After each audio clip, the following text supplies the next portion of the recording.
This is Domain 3, Audit and Accountability of the Cybersecurity Maturity Model Certification, or CMMC. So we'll go through the objective of the entire domain, each practice and their objective, the levels and practices, and a knowledge check. So for the whole domain, audit and accountability is defined as a chronological record that reconstructs and examines the sequence of activities surrounding or leading to a specific operation, procedure, or event in a security-relevant transaction from inception to final result to ensure that the actions of an entity may be traced uniquely to that entity.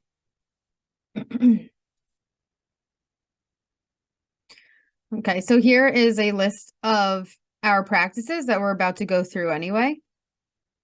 But audit and accountability, we want to audit anything security related, like we said in the definition, from inception to final result, so that even for evidence purposes, you can go back and you can find out exactly what happened, who did it, when it happened, etc. The audit and accountability domain includes 9 practices, all at CMMC level 2. And for our practices, so first we have system auditing. Create and retain system audit logs and records to the extent needed to enable the monitoring, analysis, investigation, and reporting of unlawful or unauthorized system activity. So determine if audit logs need to enable the monitoring, analysis, investigation, and reporting of unlawful or unauthorized system activities are specified. The content of audit records needed to support monitoring, analysis, investigation, and reporting of unlawful or unauthorized system activity is defined. Audit records are created. Audit records, once created, contain the defined content, and retention requirements for all audit records are defined, and audit records are retained as defined. So you also need a defined retention period, just how long you're going to hold on to the audit logs after the security activity takes place. So user accountability. Ensure that the actions of individual system users can be uniquely traced to those users so they can be held accountable for their actions. One of the reasons that most or all organizations require a unique ID for each employee or workforce member.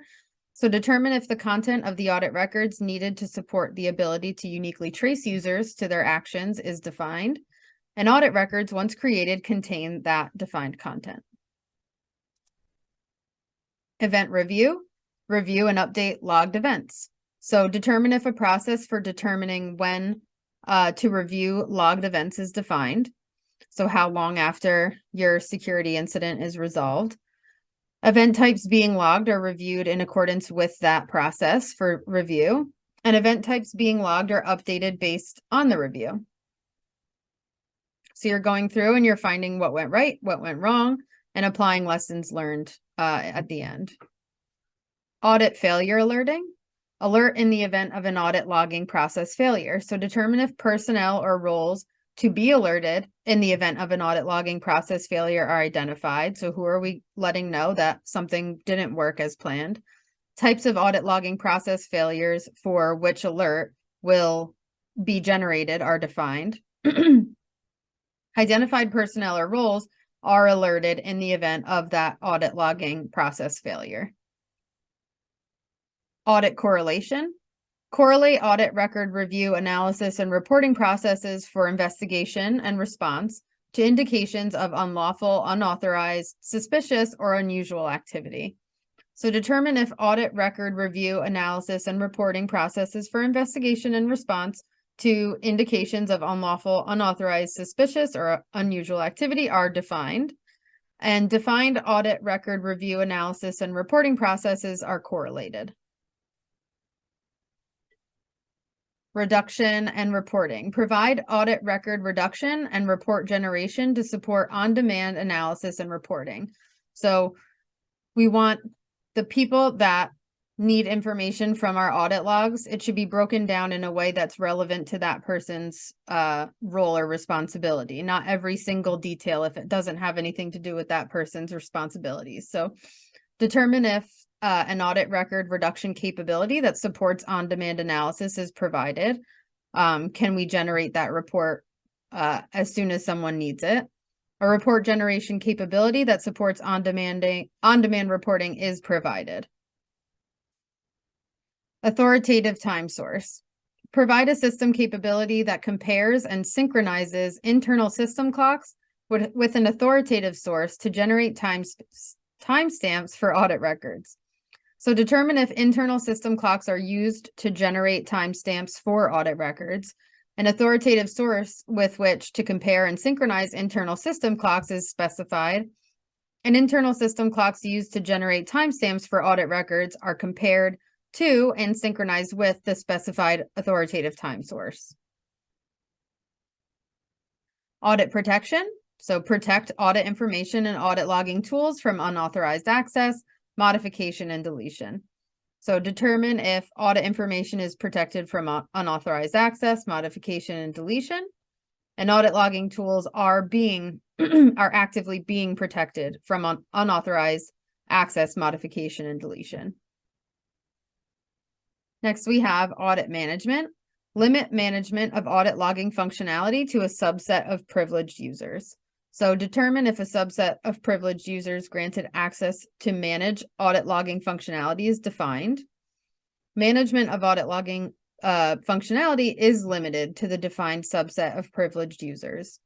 In other words, you wouldn't want the subject of your audit to have management capabilities for auditing. And now we'll have our quick knowledge check. So question 1, select the practice identifier associated with this CMMC practice. Create and retain system audit logs and records to the extent needed to enable the monitoring, analysis, investigation, and reporting of unlawful or unauthorized system activity. And first up, we have D, system auditing, which can be found at AU.L2-3.3.1. Question 2, describe CMMC practice identifier AU.L2-3.3.4, audit failure alerting. And our answer for question 2 is C, alert in the event of an audit logging process failure.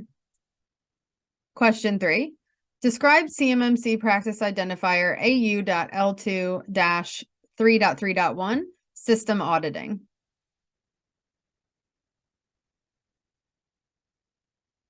And our answer for question 3 is C, create and retain system audit logs and records to the extent needed to enable the monitoring, analysis, investigation, and reporting of unlawful or unauthorized system activity. Question 4. Select the practice identifier associated with this CMMC practice. Review and update logged events. And our answer for question 4 is C, event review, or found at AU.L2-3.3.3. And question 5, describe the CMMC practice identifier AU.L2-3.3.5, audit correlation. And our answer here is B, correlate audit record review, analysis, and reporting processes for investigation and response to indications of unlawful, unauthorized, suspicious, or unusual activity. Thank you.